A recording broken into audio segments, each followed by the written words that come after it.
बिस्मिल्लाहिर्रहमानिर्रहीम, अस्सलाम वालेकुम। मैं हूं आपका होस्ट चौधरी इरफान ज़ीर, आपको स्पोर्ट्स वन में वेलकम कहता हूं। नाज़रीन, क्रिकेट के हवाले से बात करें तो पाकिस्तान की जिम्बाब्वे के अगेंस्ट T20 में फैसला कुन बढ़ती जारी है। 2-0 से हम आगे हैं। तीसरा मैच आज खेला जाएगा और 4 तब्दीलियाँ की जा रही हैं और उसमें ऑब्वियसली जो ऑब्जेक्टिव यही है कि नए बच्चों को भी चांस देना चाहिए। उसमें फैसल अकरम को आज अपॉर्चुनिटी दी जा रही, हसनैन हैं, इसी तरह अरफात मनहास की बात की जाए, साहबज़ादा फरहान है, ये चारों प्लेयर आज खेलेंगे। तो ये बड़ी खुशाइन चीज़ है कि आप नए बच्चों को डेवलप कर रहे हैं, उनको अपॉर्चुनिटी दे रहे हैं। बट मेरा मानना ये है कि थोड़ा ज़्यादा इनको रेगुलर चांसेस मिलने चाहिए, क्योंकि काफ़ी अरसे से इन बच्चों को वो अपॉर्चुनिटी नहीं दी गई जो वो ये डिज़र्व करते हैं। इस हवाले से अगर मज़ीद बात करें तो चैम्पियन ट्रॉफ़ी का डेडलॉक जो बरकरार है, और मेरे सोर्सेज़ के मुताबिक अभी एक आईसीसी की मीटिंग से पहले एक अपॉर्चुनिटी दी जाएगी पाकिस्तानी बोर्ड और बीसीसीआई को कि आपस में बैठ के अगर ये म्यूचुअली इस मसले को रिजॉल्व कर लेते हैं तो फिर शायद बोर्ड मीटिंग ना हो, और अगर नहीं करते तो फिर लास्ट ऑप्शन बोर्ड मीटिंग है जिसमें ओबियसली वोटिंग होगी। और मेरे सोर्सेज के मुताबिक सिर्फ दो एजेंडा हैं उसके। एक ये है कि आपने जो हाइब्रिड मॉडल है, पाकिस्तान को ऑप्शन दी जाएगी कि इसको एक्सेप्ट करें, और तीसरी ऑप्शन उनको दी जाएगी कि पूरा का पूरा इवेंट पाकिस्तान से बाहर शिफ्ट कर दिया जाएगा। क्योंकि पहली ऑप्शन पे तो मेरा ख्याल है कि बिल्कुल कंसीडर कहीं नहीं किया जा रहा कि पाकिस्तान में कंप्लीट चैंपियन ट्रॉफी होगी। इसमें कई क्वेश्चन उठते हैं, क्या हमें प्रोएक्टिव होना चाहिए था, हमने डिले क्यों किया, क्या हम इस स्टांस पे कायम रहें, क्या अगर पूरा अगर वो बात करता है आईसीसी और बोर्ड मीटिंग के अंदर पाकिस्तान के अगेंस्ट फैसला आ जाता है तो क्या पाकिस्तान को इसको पुल आउट करना चाहिए या इंटरनेशनल कोर्ट ऑफ जस्टिस में जाना चाहिए। ये डिफरेंट ऐसे क्वेश्चन है जिसके ऊपर आज कोशिश करेंगे डिटेल में बात करें। हॉकी के हवाले से बात करें तो बड़ी उम्मीद थी कि पाकिस्तान इस दफ़ा टाइटल लेके आएगा, बट अनफॉर्चुनेटली उनको 5 के मुकाबले में 3 से शिकस्त हुई भारत के हाथों, और एक दफ़ा फिर वो सिल्वर मेडल हासिल कर सके। ये तीसरी दफ़ा ऐसा है कि पाकिस्तान टीम जो है वो टाइटल अपने नाम नहीं कर सकी और सिल्वर मेडल उन्होंने हासिल किया। इसी तरह टीम अंडर 19 जो बच्चे हमारे दुबई में जो एशिया कप खेल रहे हैं वो बड़ी शानदार परफॉर्मेंसेस दे रहे हैं। तीसरी विक्ट्री भी उन्होंने कंसेक्टिव हासिल की है, और ये बड़ा एक अच्छा साइन है कि हमारे बच्चे कंटिन्यूसली ज़बरदस्त परफॉर्म कर रहे हैं। इन तमाम अफेयर पे बात करेंगे और आज सीरीज़ के हवाले से भी बात करेंगे कि पाकिस्तानी का जो स्क्वाड अनाउंस किया गया है कल साउथ अफ्रीका के सीरीज़ के लिए, उसमें जिस तरह हमने कल जिक्र किया था प्लेयर्स के हवाले से, वो भी बात करेंगे क्या प्लेयर ऐसे थे जिनको इसका स्क्वाड का पार्ट होना चाहिए था, या जिनको अपॉर्चुनिटी दी गई क्या वो डिज़र्विंग है। इन सब में आज बड़ी डिटेल में बात करेंगे। जो आज गेस्ट है वो बड़े स्पेशल हैं और मेरा ख्याल है इन तमाम अफेयर में बात करने के लिए सबसे आइडियल भी हैं। मैं बात कर रहा हूँ वन एंड ओनली हारून रशीद साहब की। अस्सलाम वालेकुम सर। वालेकुम अस्सलाम जी, बहुत-बहुत शुक्रिया थैंक यू आपको सो मच मुझे सर, मदद थैंक यू सो करने मच का। For your time. Haroon sir, हमेशा आपसे बात करके बड़ा अच्छा लगता है और बड़ा कुछ सीखने का मौका मिलता है। सबसे पहले मैं बात ज़रा चैंपियन ट्रॉफी की करना चाहूँगा। क्या आपके ख्याल में, जिस तरह मैंने इंट्रो में बात की कि पहली ऑप्शन तो अब ऑब्सलीट हो चुकी है, उस पे तो बात हो ही नहीं रही कि पूरी चैंपियन ट्रॉफी पाकिस्तान में होगी।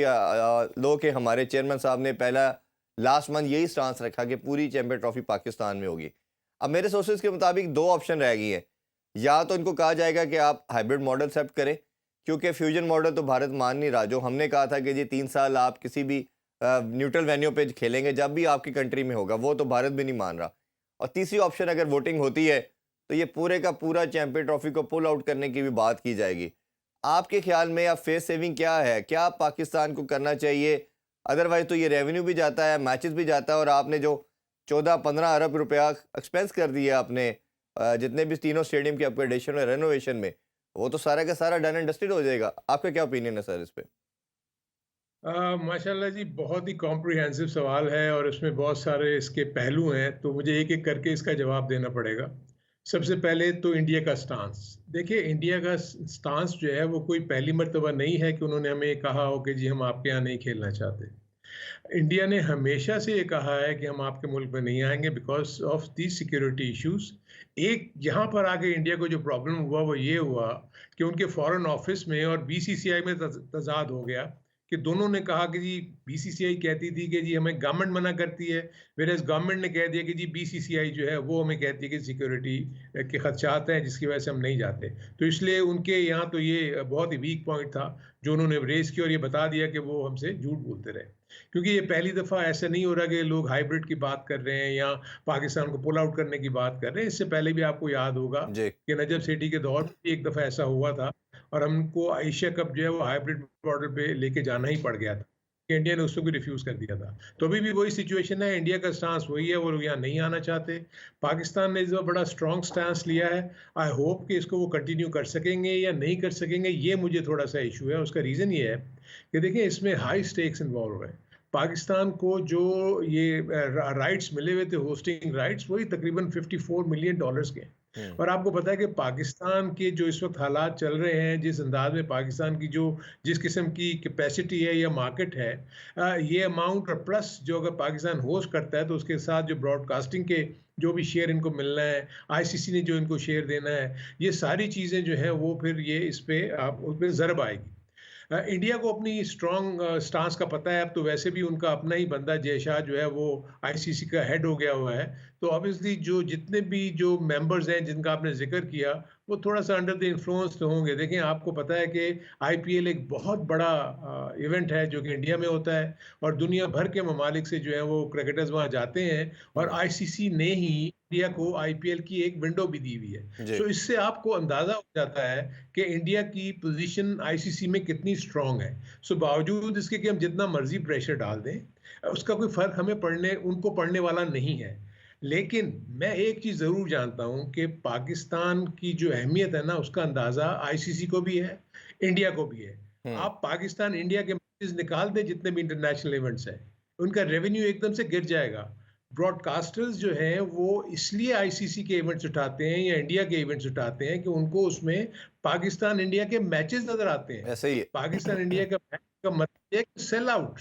आपके हुँ। 5 मिनट में पूरे टिकट ग्राउंड के बिक जाते हैं और उसके बाद जो स्पॉन्सर्स की लाइन लग जाती है वो आपके सामने खड़े हैं कि जी हमें बताएं कहाँ स्पॉट है, हम अपना आपको देना चाहते हैं, ये करना चाहते हैं। सो ये इशू है कि पाकिस्तान के पास सिर्फ एक प्लस पॉइंट है, वो ये है कि अपनी अहमियत को मनवाने के लिए अगर वो कुछ गंवाना चाहते हैं, in terms of these $54 million या इसके अलावा और जितने आएंगे, तो अब सिर्फ देखना ये है कि क्या पाकिस्तान ये बर्दाश्त कर सकता है या नहीं।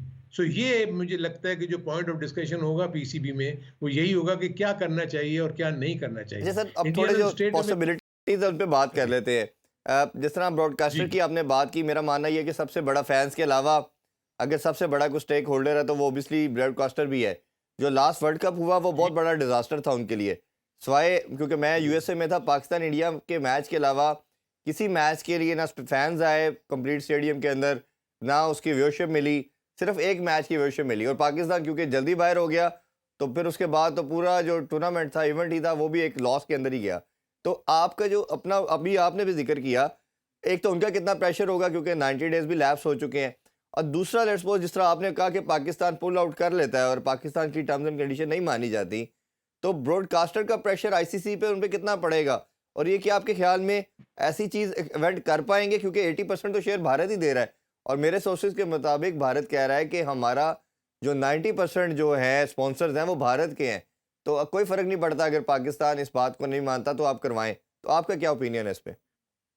देखिए, इसमें सबसे बड़ी चीज़ ये है, इसमें कोई शक नहीं है कि इंडियन स्पॉन्सर्स ही हैं हर जगह के ऊपर, दुनिया भर में जहाँ-जहाँ भी क्रिकेट ब्रॉडकास्टर भी होती है। इंडिया का ही है। वहाँ लेकिन आप जी ब्रॉडकास्टर्स के लिए भी मैं यही हम्म। कह रहा हूँ। देखिए, लेकिन जहाँ इंडिया पाकिस्तान का मैच नहीं है, अहमदाबाद लाख बंदा जो है वो मैच देख रहा था आपका वर्ल्ड कप का।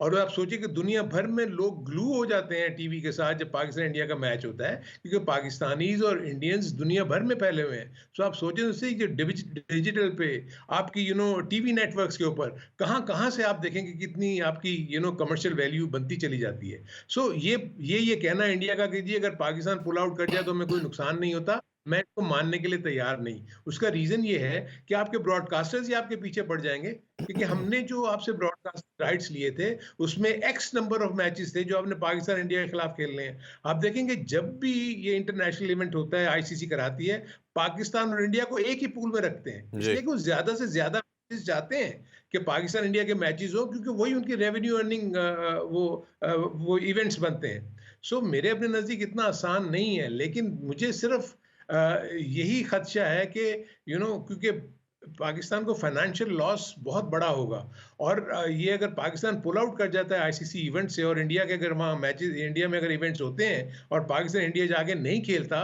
तो मैं ये मान ही नहीं सकता कि आईसीसी जो है वो वरिड नहीं होगा या इंडिया वरिड नहीं होगा। सो ऑब्वियसली अगर तो आपने अब तगड़ा बन के आना है, और जिस तरह मोहसिन नकवी साहब जो है हर जगह यही कह रहे हैं कि हम अपने स्टांस से पीछे नहीं हटेंगे। देखिए, क्रिकेट अपनी जगह पे है। एक्चुअली क्रिकेट को डिप्राइव कौन कर रहा है? इंडिया। इट्स जी। Not we. इंडियंस हैं जो कि डिप्राइव कर रहे हैं पाकिस्तान और इंडिया की क्रिकेट को। सो मेरे अपने नज़दीक इस चीज़ को जो है वो देखना चाहिए। तो अब आपके ख्याल में सर इसका सोल्यूशन क्या नज़र आता है? क्योंकि अभी मैं जिस तरह बताया शुरू इंट्रो में कि मेरे सोर्सेज में के मुताबिक एक अपॉर्चुनिटी दी जाएगी वोटिंग से पहले दोनों कंट्रीज़ को, कि आप इसको एमिकेबली बैठ के सॉल्व कर लें, इसको सॉर्ट आउट कर लें। अगर नहीं होता तो मैटर फिर जो है वोटिंग पे जाएगा, और वोटिंग में बड़े क्लियर 2 एजेंडे रखे जा रहे हैं। एक तो ये है कि चैंपियन ट्रॉफी पाकिस्तान से बाहर पूरी की पूरी शिफ्ट होगी, और दूसरा पाकिस्तान को ऑप्शन दी जाएगी, या वो कहा जाएगा कि हाइब्रिड मॉडल पे क्या आप एक्सेप्ट करते हैं कि नहीं। तो जो भारत फ्यूजन मॉडल की या कॉन्ट्रैक्ट की बात है, वो तो भारत ने डिनाइल दे दी है। तो आपके ख्याल में अब अक्लमंदाना रैशनलिज्म का तकाजा क्या है पाकिस्तान को? क्योंकि आप इतने देखिए सालों से क्रिकेट को देख रहे हैं, हर पोस्ट पे ऑलमोस्ट आपने काम किया, तो आपके ख्याल में क्या बनता है इसमें डिसीजन पाकिस्तान का? कि मेरे अपने नज़दीक अगर तो पाकिस्तान को किसी भी सूरत में होस्टिंग राइट्स तो रिफ्यूज़ नहीं करने चाहिए। होस्टिंग राइट्स तो पाकिस्तान के होंगे, और अगर पाकिस्तान में होता है तो पाकिस्तान में फाइनल भी होना चाहिए। हाइब्रिड के मैं उसके मॉडल पे जाने के लिए भी तैयार हो जाऊंगा कि ठीक है जी, इंडिया के मैचेस आप वहाँ कर दें। लेकिन जहाँ इशू यहाँ ये आ रहा है कि हम अगर इंडिया के मैचेस बाहर कर देते हैं, तो जो पाकिस्तान का स्टांस है कि फिर आईसीसी इवेंट्स में जो इंडिया में होंगे, उसमें पाकिस्तान इंडिया में नहीं खेलेगा। इशू सिर्फ ये है। हम्म। तो मेरे अपने नज़दीक अगर पाकिस्तान अपना स्ट्रॉन्ग स्टैंस लेता है, तो ना आईसीसी पाकिस्तान को निकाल सकती है, और ना इंडिया पाकिस्तान को कोई नुकसान पहुंचा सकती है। और ये जो वोटिंग का जो सिलसिला है ना, इसमें पुल आउट करने वाली तो बात ही नहीं है। इसमें सिर्फ यही होगा कि ठीक है जी, आप पूरा का पूरा इंटायर टूर्नामेंट जी। बाहर ले जाएं, लेकिन पाकिस्तान, अगर कोई ये समझ रहा है कि पाकिस्तान के हम्म। बगैर चैंपियंस ट्रॉफी हो जाएगी, सो विच इज़ नॉट पॉसिबल। सो मेरे अपने नज़दीक पाकिस्तान के बगैर चैंपियंस ट्रॉफी नहीं हो सकती।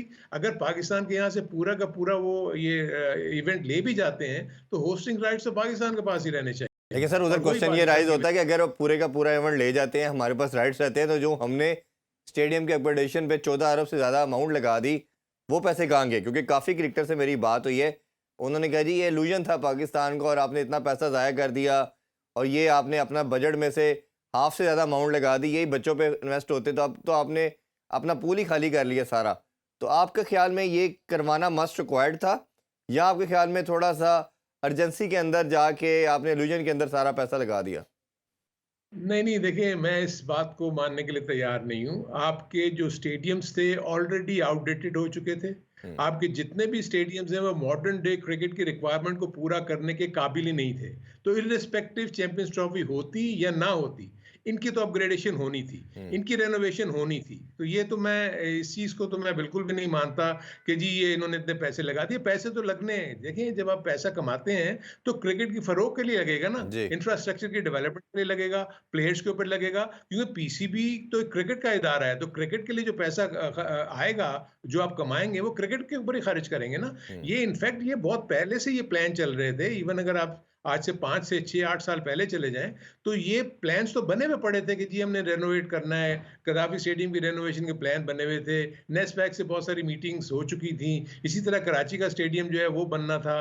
क्योंकि अब आप देखें ना, फ़र्क क्या है कि पाकिस्तान के जो स्टेडियम्स हैं, अब वो उस तरीके से कैटर नहीं कर सकते इंटरनेशनल मीडिया को। जी। अगर हमारे यहाँ कोई भी इवेंट होता है, आपके ड्रेसिंग रूम जो है 32-32 या 40-40 बंदों को कैटर करने के काबिल नहीं है, क्योंकि हुँ। हमारे बने हुए उस वक्त के जब 15 टीमों का स्क्वाड होता था, 15 मेंबर्स का स्क्वाड होता था, 2 मैनेजर होते थे, दैट्स इट। हुँ। एक एक ड्रेसिंग रूम में 15 बंदे बैठते थे। अब एक जी। ड्रेसिंग रूम में तकरीबन 30 से 35 बंदे बैठते हैं। हुँ। सो ये वो इश्यूज थे जो कि पाकिस्तान के जो क्रिकेट स्टेडियम्स थे, उनको तो अपग्रेड करना ही करना था हर हाल में। सो ये तो चीज़ और बहुत इवन अच्छी उस चीज़ है। इससे टेरिटरी के आपको अंदर आपने होटल्स भी बनाने हैं 5 स्टार, इसके ऊपर भी अगला प्लान तो ऑब्वियसली ये भी है कि ताकि सिक्योरिटी का मसला भी हल हो, जो पूरा सिटी आपको कॉर्डन ऑफ करना पड़ता है, वो भी मसला हल हो जाएगा। अब अगर इस पे लास्टली ये एग्जैक्ट पॉइंट पे बात करें कि मोहसिन नकवी एक ब्लेसिंग इन डिस्गाइज वाला मामला भी है कि अगर वो सिक्योरिटी की बात करते हैं, दोबारा डिस्कशन आती है, तो वो इंटीरियर मिनिस्टर भी हैं और वो उसमें हर तरह की सिक्योरिटी के लिहाज से इनको आंसर कर सकते हैं। तो आपके ख्याल में अगर ये दोबारा पॉइंट राइज करते हैं वो, और उसमें रेज करते हैं, और अभी जिस तरह उन्होंने मेरे सोर्सेज के मुताबिक अभी जो रिसेंट लास्ट मंथ 24 नवंबर को इंसिडेंट हुआ इस्लामाबाद में, उसको कोट किया जा रहा है, तो क्या आपके ख्याल में वो आइडियल पर्सन नहीं है सब कुछ एक्सप्लेन करने के लिहाज से? बिल्कुल है। देखिए, एक चीज़ तो ये रखें, एक सिक्योरिटी के इश्यू के ऊपर तो कोई बात नहीं कर सकता, कोई भी क्रिकेट बोर्ड बात नहीं कर सकता, इसलिए कि आपकी तमाम के तमाम टॉप टीम्स जो हैं, वो पाकिस्तान का दौरा कर चुकी हैं। चाहे वो इंग्लैंड हो, चाहे वो न्यूज़ीलैंड हो, चाहे वो वेस्ट इंडीज़ हो, चाहे वो ऑस्ट्रेलिया हो। हम्म, सो इसलिए किसी को एतराज़ इस सूरत में नहीं होना चाहिए, क्योंकि जब आपका इंटीरियर मिनिस्टर, जो कि पाकिस्तान क्रिकेट बोर्ड का चेयरमैन भी है, और वो गवर्नमेंट के बिहाफ पे आपको कह रहे हैं कि सिक्योरिटी के इश्यूज होंगे। देखिए, जो 24 नवंबर वाले इंसिडेंट की बात कर रहे हैं, ये वन ऑफ इंसिडेंट था। जी। ये कोई मतलब प्लान, मतलब ये कोई ऐसी चीज थोड़ी है कि जो और उसी जिसमें टाइम आप ये जो इश्यू प्रेसिडेंट थे बेलारूस के, वो मौजूद थे, उसी उसी कैपिटल के अंदर मौजूद थे, तो ही वाज एब्सोल्युटली सेफ। तब और यही प्रेसिडेंट की सिक्योरिटी आपको प्रोवाइड की जानी है जब आपकी टीम ट्रैवल करेगी। ये कोई एक्सक्यूज नहीं है, ये कोई एक्सक्यूज नहीं है। लेकिन जहां तक आप ये बात कर रहे हैं कि जी पाकिस्तान क्रिकेट बोर्ड होटल्स अपने स्टेडियम्स के इर्द गिर्द बनाना चाह रहा है, which is not a bad idea. अब उसमें सिर्फ ये कमर्शियल वायबिलिटी देखनी होगी कि क्योंकि वो जो टीमें आती हैं तो हार्डली 10 से 15 दिन की एक्टिविटी वहाँ होती है। उसके बाद जो remaining part of the year है, उसमें वहाँ से कमर्शियल वैल्यू क्या बनेगी, क्या नहीं बनेगी, वो एक इशू है जिसको ये देखना होगा कि क्या वो वायबल होगा, कि बाकी जो रिमेनिंग पीरियड है उसमें भी वो अर्न कर सके या कुछ ना कर सके। सो ये तो डिफरेंट इशू है। लेकिन मेरे अपने नज़दीक इंफ्रास्ट्रक्चर के ऊपर जो पैसे लग रहे हैं, इसको आपको चैंपियंस ट्रॉफी के साथ नहीं मिलाना चाहिए। बिल्कुल। अच्छा, थोड़ी सी बात हम अभी करंट टीम के हवाले से बात कर लेते हैं। आई बिलीव कि हमारी टीम हमेशा अच्छा परफॉर्म करती आई है, बट एक साल का जो टेन्योर था वो बड़ा हॉरिबल था हमारी क्रिकेट के लिए, और शायद उसमें फ़ैन इतने मायूस हुए कि उनका कनेक्शन भी दूर हो गया, क्योंकि वो डिफ़ीट हुई जो हमने पास्ट में कभी नहीं देखी। यूएसए से हारना, आयरलैंड से हारना, बांग्लादेश से हारना, अफ़गानिस्तान से हम हारे पहली दफ़ा। ये सब कुछ वो हुआ जो बड़ा कंटिन्यूटी के साथ हुआ। बट ऑब्वियसली जब एक बुरे टाइम के बाद थोड़ा अच्छा टाइम आया, नई मैनेजमेंट आई, हमें लगा कि हम टेस्ट सीरीज़ भी जीते इंग्लैंड के अगेंस्ट, ओडीआई भी सीरीज़ जीते, अभी जिम्बाब्वे से भी जीत चुके हैं। आपके ख्याल में ये डायरेक्शन ठीक किस तरह हुई? क्या ये वन मैन शो हुआ, आकिब जावेद और उनकी टीम आई उससे हुआ, या हमने जो कैप्टनसी का थोड़ा सा कोर चेंज किया, या आपके ख्याल में जो एक सीनियर प्लेयर का लॉट थी उसको रेस्ट दिया गया, बाहर बिठाया गया, उससे एनवायरनमेंट थोड़ा सा चेंज हुआ? आप किसको क्रेडिट देते हैं सबसे ज़्यादा? देखिए, सबसे पहले तो मैं क्रिकेट फैंस को ये बताना चाहता हूँ कि अगर आप पिछले 5 से 8 सालों का टेन्योर देखेंगे ना, तो उसमें पीसीबी स्टेबल रहा ही नहीं। हुँ, अगर आप देखेंगे तो कितने ज़्यादा चेयरमैन चेंज हुए, कितनी ज़्यादा सिलेक्शन कमिटीज़ चेंज हुई, कितनी मर्तबा कैप्टन चेंज हुए। तो जब इस किस्म के हालात हों तो स्टेबिलिटी नहीं आती। नहीं आई थिंक कैप्टन तो फर्स्ट चेंज नहीं टाइम हुआ, है कि कैप्टन तो सर बाबर ही रहा, बाकी सब कुछ आपकी बात ठीक है, नहीं, नहीं, एग्री नहीं, करता हूँ। बाबर को चेंज भी किया हाँ, था। वो आखिरी ऐसा इस नहीं साल है कि किया नहीं। जाके, हाँ जी। हाँ, जी हाँ, बिल्कुल चेंजेस तो हुँ, आई हैं ना। हुँ, इवन आप तो वर्ल्ड कप के दौरान ही आपने अनाउंस कर दिया जी, था कि जी बाबर चेंज हो जाएंगे वर्ल्ड कप के बाद। हुँ, सो उससे क्या हुआ कि उसमें प्लेयर्स का कॉन्फिडेंस लेवल गिरता चला गया। और ये भी एक बात जो कही चली जा रही थी कि जी ये एक ग्रुप बना हुआ है और वो डोमिनेट करता है, नए प्लेयर्स को आने नहीं देता। और उसके बाद जो जो जो हमने अपॉइंटमेंट्स की, यानी हमने कोचेस की जो अपॉइंटमेंट की, इन सारी चीज़ों की जो अपॉइंटमेंट की, वो बगैर सोचे समझे की, कि किसी ने कह दिया इसको ले लें, हाँ जी ले लें इसको, किसी ने कह दिया बी को ले लें इसको। ऐसा नहीं है। आई थिंक अगर तो क्रिकेट बोर्ड ने जो इस वक्त पहला जो एक वाइज डिसीजन लिया है मेरे अपने नज़दीक, वो है आकिब जावेद की अपॉइंटमेंट। उसका रीज़न ये है कि आकिब जावेद वाहिद वो पाकिस्तानी क्रिकेटर है जिसने ग्रास रूट लेवल के ओवर से कोचिंग शुरू की है, हुँ, जिसने एकेडमीज में बैठ के कोचिंग का पूरा सिलसिला जो है वो देखा हुआ है। वो अपने पूरे डोमेस्टिक के क्रिकेट के ढांचे को जानता है। इवन जो रीजनल सिस्टम है, वो भी आकिब जावेद उस टास्क फोर्स का हिस्सा थे जिसने ये रीजनल सिस्टम बनाया था। सो मेरे अपने नज़दीक ये बहुत ही सही डिसीजन था। सेकंड, जो आकिब के लिए सबसे बड़ी प्लस पॉइंट है, वो ये है कि आपका जो क्रिकेट चेयरमैन है या जो आपका पीसीबी है, वो 3 से 4 साल कहीं नहीं जा रहा। इसलिए कि ये वाहिद इलेक्टेड चेयरमैन है जो 3 साल तक कंटिन्यू करेगा। इसलिए इसमें जिसमें जितने भी अपीवल्स आएंगे ऊपर नीचे होना, वो ये क्रिकेट बोर्ड बर्दाश्त करने की सकत रखता है। वेरेज आप देखेंगे पहले जो आ रही थी वो मैनेजमेंट कमेटीज होती थी, एडॉक अपॉइंटमेंट्स होती थी कि जी आपने इलेक्शन करवाने हैं, अब आप 60 दिन के लिए आ जाएं, आप 90 दिन के लिए आ जाएं। बाय दैट टाइम वो 90 दिन कंप्लीट होते थे तो वो सेटअप चेंज होकर नया सेटअप आ जाता था। हम्म, उनको टास्क दिया जाता था कि जी आप इलेक्शन करवा लें। फिर जो बीच में 4 साल का पीरियड आया था जिसमें आपकी पूरी डोमेस्टिक क्रिकेट का ढांचा ही तब्दील हो गया था। जी। यानी 2018 में जो नया कॉन्स्टिट्यूशन आने के बाद 5 टीमों का जो कॉन्सेप्ट था, वो तो मतलब वो तो पनप ही नहीं सका ना। हम्म, इसलिए कि बगैर सोचे समझे जब वो उसको लाया गया तो वो एज पर वो कंपनीज एक्ट वो रजिस्टर ही नहीं हो सके, क्योंकि हर हम्म। प्रोविंस का अपना अपना अलग वो सिलसिला था रजिस्ट्रेशन का प्रोसेस। सो वो एक तो बहुत बड़ा फेलियर हुआ जिसकी वजह से पाकिस्तान की क्रिकेट नीचे गई। वो भी एक रीजन था जिसकी वजह से आपने जो इनकंसिस्टेंट परफॉर्मेंस देखी। अरुण सर, अभी एक छोटा सा ब्रेक लेते हैं। ब्रेक से वापस आके डिस्कशन को दोबारा कंटिन्यू करेंगे। हमारे साथ रहिए। वेलकम बैक इन स्पोर्ट्स और डिस्कशन को दोबारा कंटिन्यू करते हैं। सर, देखिए, अगर जिस तरह बात की जाए तो ऑस्ट्रेलिया के अगेंस्ट हमने 22 साल के बाद विक्ट्री हासिल की। हमने पूरी ऑलमोस्ट वही टीम अच्छी अपनी खिलाई, बट हम 3-0 हार गए उनसे, वाइट वॉश हो गए T20 में। बहुत से लोगों का मानना था कि जिस तरह भारत ने जब जिम्बाब्वे का टूर किया तो पूरी नई टीम शिफ्ट की उन्होंने, उधर भेजी। हमने डिस्पाइट ऑफ इट हमने सिर्फ 2-3 प्लेयर को रेस्ट दिया गया, और आज हमने 4 प्लेयरों को रेस्ट दिया है, जिसमें हमने अभी कासिम अकरम को चांस दिया है, इरफात मनहास आज खेलेंगे, साहबजादा फरहान है, हुसनैन है, इनको चांस दिया गया है। तो आपके ख्याल में ये जो बच्चों की हम बात करते हैं कि इनको अपॉर्चुनिटी नहीं दी जाती, इनको मौका नहीं मिलता, तो ये क्या आपके ख्याल में ऐसी सीरीज, ऐसी जगह तो गोल्डन अपॉर्चुनिटी होती है अपने बच्चों को प्रेजेंट करने के लिहाज से, तो आपके ख्याल में ये मैनेजमेंट कर पा रही है या अभी भी ये थोड़ा सा एक स्टेप पीछे है? देखिए, सबसे पहले तो आपको पाकिस्तान और इंडिया को कंपेयर नहीं करना चाहिए। जो इंडिया के पास जो उनके पास पूल ऑफ प्लेयर्स है ना, वो इस वक्त भी 3 इंटरनेशनल लेवल की टीमें बना सकते हैं, चाहे वो टेस्ट टीम हो, चाहे वो वनडे की टीम हो, और चाहे T20 की टीम हो। हम्म, पाकिस्तान पाकिस्तान के साथ प्रॉब्लम यह है कि पाकिस्तान के पास जो अवेलेबल रिसोर्स है प्लेयर्स का, जो अच्छे प्लेयर्स हैं, वो 25 से 30 है। सो इन 25 से 30 में ही आपको खेलना पड़ेगा, क्योंकि एक्स नंबर वो बॉलर्स हैं, एक्स नंबर वो बैटर्स हैं। आपके पास जो बॉलिंग लाइनअप तो आ रही है, आप देखें कि आपको जो प्रॉब्लम हो रहा है वो बैटिंग में हो रहा है। ये चीज अच्छी हुई कि ये जैसे जिम्बाब्वे की अगर आपको सीरीज मिली, डेफिनेटली इसमें आप अगर यंग लड़कों को मौका देंगे तो वो तो परफॉर्म करेंगे ही ना। हम्म, आपने जिम्बाब्वे को खेलते हुए देखा, उनको आइडिया ही कुछ नहीं है। वो तो एक स्पिन को नहीं समझते कि 5 विकेट ले गया फैसल अकरम 3 रन दे के। सो जी। मतलब आप सोचें ना कि लेवल क्या है। सो इसके ऊपर अगर आप ये बेस बना के कहेंगे जी फैसल अकरम सुफियान वर्ल्ड क्लास सुफियान, हाँ बॉलर जी। हो गया, नो, हम्म, सॉरी, सुफियान जी। सुफियान जो है वो क्या वर्ल्ड क्लास बॉलर हो गए? I don't think so. I think उनको प्रूव करने के लिए अच्छी फ्लैटर पिचेस के ऊपर जब वो आएंगे और अच्छी टीमों के खिलाफ, जैसे आपने T20 का जिक्र किया, ऑस्ट्रेलिया ऑस्ट्रेलिया 3-0 जीत गया, लेकिन हमारे जो कॉन्टेस्ट है वो चैंपियंस ट्रॉफी का 50 ओवर्स है। आई थिंक हम्म, 50 ओवर्स का ही कॉन्टेस्ट है ना वो। जी।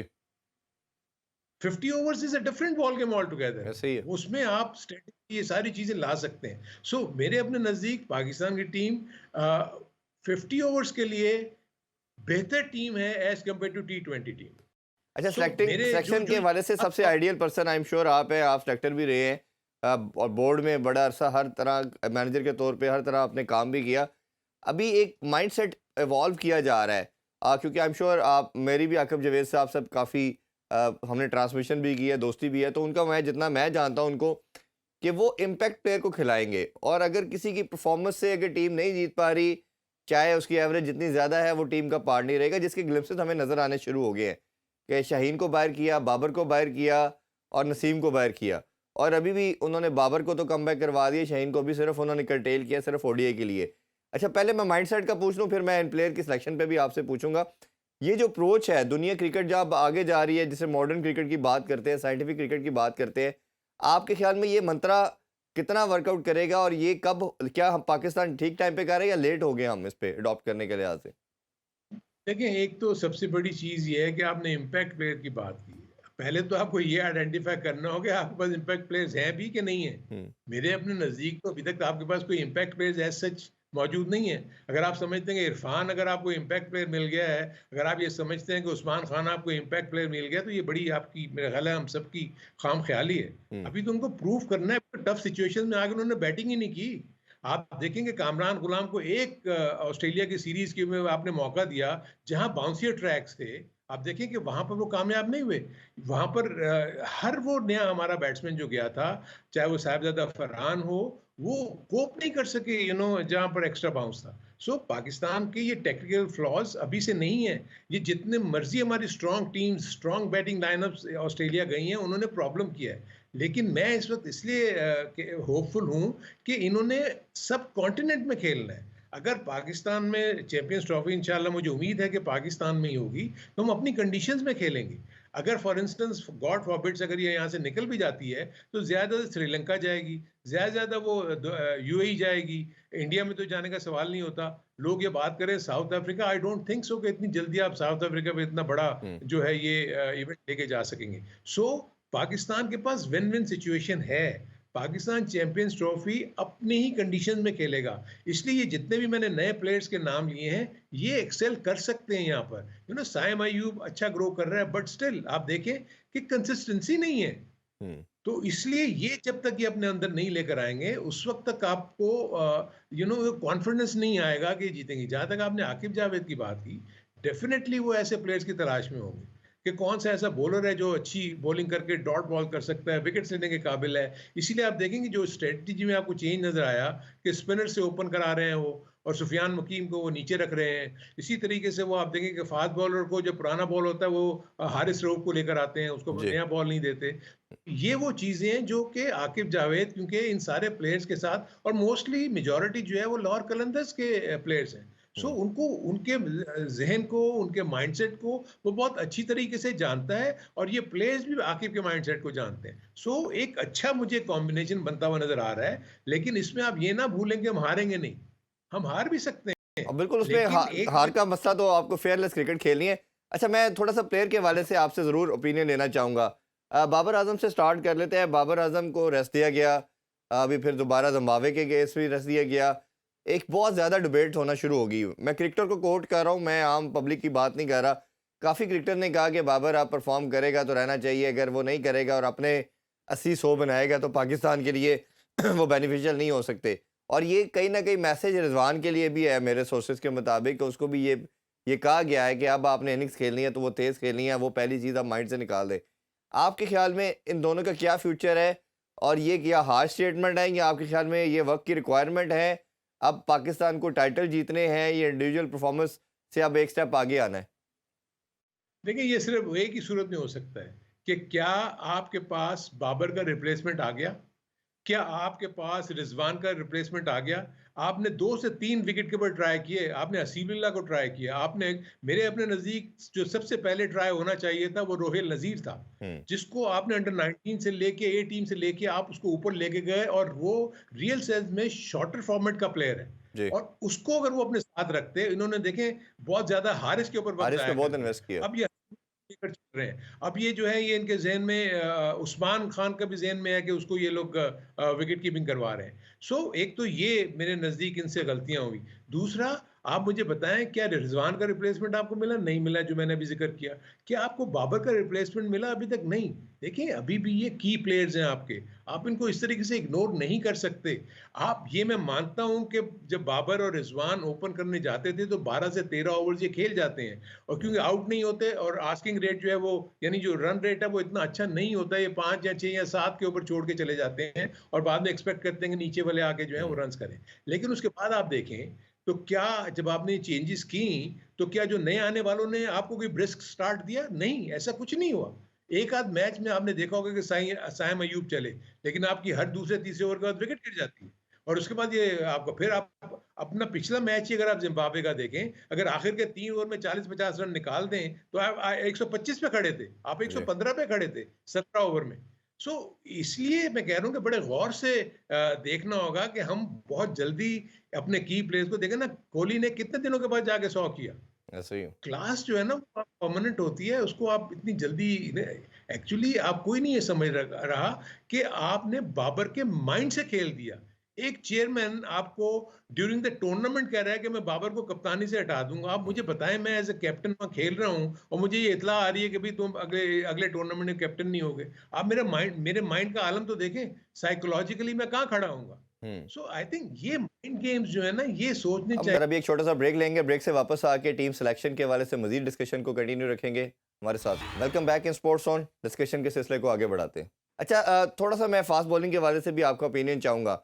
शाहीन पे आपने बहुत इन्वेस्ट किया, नसीम पे बहुत इन्वेस्ट किया, ये आपके की प्लेयर भी रहे, बट इंजरी के बाद जैसे ही कुछ पेस उनका नॉच ड्रॉप हुआ, हमने देखा कि एक्स्ट्रा ऑर्डिनरी रन कंसीड करने शुरू कर दिए। खासतौर पर T20 में तो हमने देखा नसीम और शाहीन बहुत रन देते हैं, रिसेंट पास में हम देख चुके हैं।